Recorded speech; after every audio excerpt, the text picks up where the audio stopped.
Halo bestinya kata Ani. Besti, permasalahan DJ Panda terkait polemik kehamilan yang dialami Erika Carlina masih jadi perbincangan meski sudah diwarnai aksi saling memaafkan oleh pihak yang sempat berseteru. Yang kini sudah ramai jadi pembahasan adalah asumsi publik terhadap Denny Sumargo yang dianggap terlalu memojokkan DJ Panda ketika jadi bintang tamu dalam podcastnya. Apa iya Besti? Masalah perspektif aja sih sebenarnya. Kalau gue membela pihak sebelah, pasti gue juga nggak akan kasih tempat juga. Dan juga gue nggak akan berusaha untuk membuat situasi di mana akhirnya orang bisa kasihan lah, berempati sama si DJ Panda. Jadi Besti, DJ Panda emang akhirnya mendapat kesempatan untuk meluruskan masalah-masalah yang belakangan sedang dihadapi. Selain permasalahannya dengan Erika, Densu dalam podcastnya juga sempat menyinggung soal masalah masa lalu DJ Panda dengan DJ Bravi, kekasih Erika Carlina saat ini. Sayangnya nih Besti, saat podcast itu dipublish sampai akhirnya viral di sosial media, beberapa warganet justru menilai Denny Sumargo seolah memojokkan posisi DJ Panda sebagai pihak yang bersalah. Bahkan Densu pun sempat membalas salah satu komentar netizen dengan pernyataan panjang dan fakta mengejutkan di balik podcastnya bersama DJ Panda.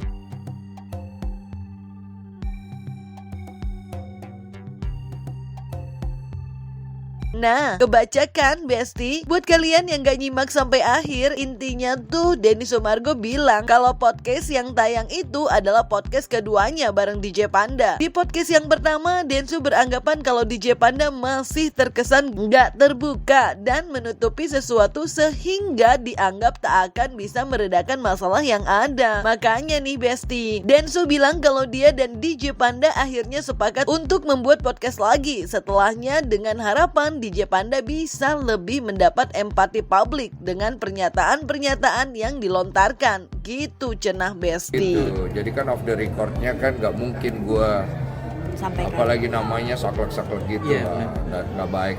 Gue ngomong baik-baik segala macem. Gue kasih tahu baik-baik.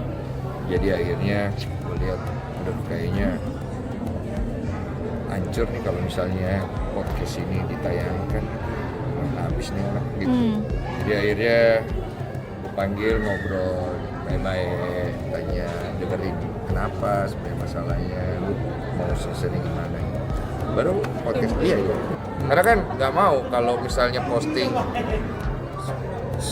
membuat suasana jadi tambah kacau balau kan gak mau. Nah Besti, selain fakta soal podcast Densu dan DJ Panda yang sebenarnya ada versi lain dari apa yang sudah dipublish, ternyata fakta dibalik kehadiran DJ Panda jadi bintang tamu podcast Densu pun tak kalah membagongkan loh. Usut punya usut, munculnya DJ Panda di podcast Densu lantaran peran besar Roy Sakti, salah satu pihak yang sebelumnya sempat vokal mempreteli fakta-fakta dibalik permasalahan kehamilan Erika yang udah jadi konsumsi publik dan segala drama-drama yang ada di baliknya. Jadi saya ini termasuk salah satu yang membuat viral juga di angkatan pertama.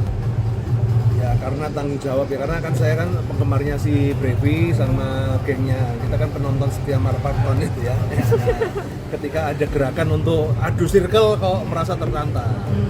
Apalagi ketika kita menonton video-videonya masa lalu TikToknya Panda ini kok songong banget gitu kan. Kemudian saya dikontak sama kawan saya. Ternyata kawan saya itu ada saudara dengan dari pihak DJ Panda gitu kan. Dan dia ajak temu saya buat apa gitu kan, habis jelek-jelekin kemudian ngajak ketemu tuh ngapain gitu kan. Baru begini, ternyata waktu itu DJ Panda itu lagi di Kediri, dia datang sama orang tuanya datang ke Jakarta untuk menyelesaikan masalah. Jadi dia datang dari naik mobil tuh, nggak naik pesawat, naik mobil ke Jakarta untuk menyelesaikan masalah, ketemu Erika tapi nggak ditemuin gitu kan. Ya karena kalau prinsipnya untuk menyelesaikan masalah ya oke. Nah akhirnya saya ngomong, statementnya gimana ya, si Panda ini mengaku bersalah atas semuanya. Kalau sudah mengaku bersalah ya sudah, berarti kan ya kita maafkan lah ya. Nah karena ya waktu itu akhirnya kita ketemu, dan ketika ketemu dijelaskan, sebenarnya saya nggak butuh penjelasan, cuma kan intinya dia ingin menyampaikan permintaan maafnya supaya masalahnya selesai. Kan ada nih sekarang banyak artis tuh yang kepingin ini diperpanjang supaya viral, supaya cuannya banyak ya kan. Tapi dia DJ Panda itu datang untuk mengucapkan salah dan menyelesaikan. Nah maka dari itulah akhirnya ya, karena kan kalau saya kan urusannya politik ya, urusan posting gitu kan. Ya saya kontak si Kodensu, bro lu mau nggak? Pas dia related banget dan pas ada ya udah akhirnya kita ketemu. Tapi sebelum terjadi podcast kita wawancara dulu. Oh, nanya. Kita cecer dulu, lu itu bener nggak ngelakuin kayak gini? Yes. Gini kan. Nah dan dalam perjalanan itu kan kita juga selalu yang dituduhkan tuh bener, karena kan sangat jahat sekali. Bahkan saya tuh ditelepon salah seorang ya pejabat lah kan. Lu ngapain belain Panda? Itu orang jahat loh, sampai begitu kan? Sampai seperti itu, jahat loh. Dia itu mau nyelakai anaknya, dia itu mau menghancurkan karir tuh. Serem banget kayak psikopat itu kan. Nah, ternyata ketika kita ketemu ya dia dan bener depresi. Jadi bukan settingan ya. Jadi orang ini orang main karakter enggak, ya kita tahu kan. Nah, akhirnya apa? Ya saya bantu minta sambungkan ke Densu. Nah, di situ kita jelaskan karena di situ kan gue cuma memberikan kesempatan beliau untuk menceritakan versi dia aja supaya bisa diselesaikan, narasi itu bisa diselesaikan di publik dengan baik ya. Karena isu seperti ini kan tidak bagus ya. Jangan sampai akhirnya malah menimbulkan polemik di masyarakat gitu. Dan butuh DJ Panda untuk membereskan itu aja sih sebenarnya. Nah, kalau Besti ingat, Roy Sakti itu termasuk salah satu pihak yang pertama ngasih lihat video di balik layar pembuatan konten parodi ibu hamil yang diduga bermuatan sindiran yang sempat menyeret nama Natalie Holzer dalam pusara permasalahannya. Selain itu, Roy Sakti juga pihak yang sempat membocorkan adanya rekaman suara yang diduga dari Natalie Holzer untuk DJ Panda yang isinya seolah mengarahkan untuk meminta maaf karena ikut terseret dalam permasalahan terkait konten parodi yang sempat viral. Jadi, singkat cerita, DJ Panda ini istilahnya udah surrender lah, tidak ada perlawanan sama sekali, tidak ada pembenaran sama sekali, semua yang melakukan tindakannya itu dianggap salah. Bahkan ketika kasus yang video parodi pun dia mengambil tanggung jawab, semua dilimpahkan. Nah, ya akhirnya terjadi seperti itu ya, akhirnya kemudian podcast. Jadi gini, gue bikin podcast itu sebenarnya tujuannya adalah untuk penyelesaian. Tapi kan kadang-kadang tidak berjalan seperti itu. Tapi kan kita usahakan gitu loh. Mau apapun orang bilang kepada gue, ada beberapa content creator gede sampai ngomong, Densu, lu tuh ngerasa nggak sih kalau lu punya heroic syndrome apa gitu? Gue bilang I don't care. Kalau gue bisa bantu orang, selalu ngomong apa sama gue. Karena hidup gua adalah untuk berterima kasih sama Tuhan karena Tuhan sudah bantu gua dan gua ngelakuin itu karena Tuhan.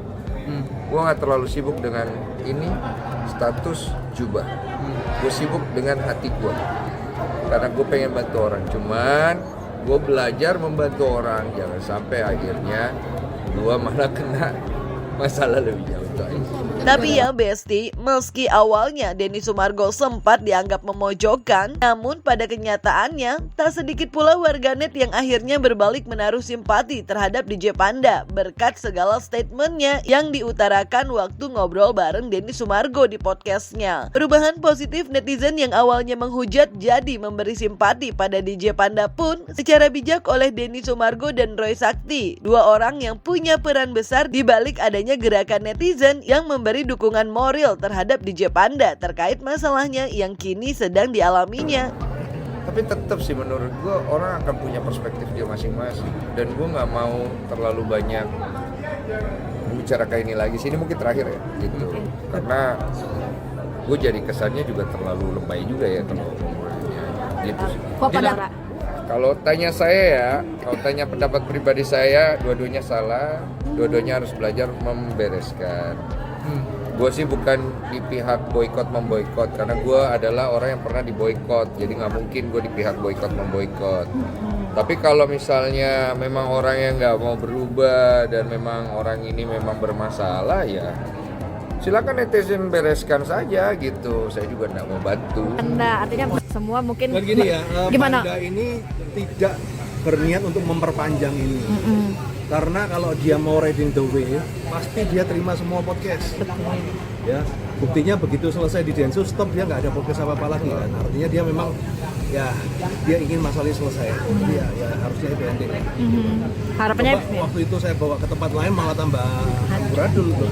Gitu deh Besti. Kalau kalian gimana nih? Masih setuju DJ Panda diboykot atau udah ngerasa sanksi sosial yang didapat dari perbuatannya cukup buat kasih pembelajaran ke beliau? Kasih tahu Ani di kolom komennya. Jangan lupa like, subscribe biar bisa dapetin video berita kece lainnya. Cuma di Kata Ani Besti. Pasti kata Ani dong.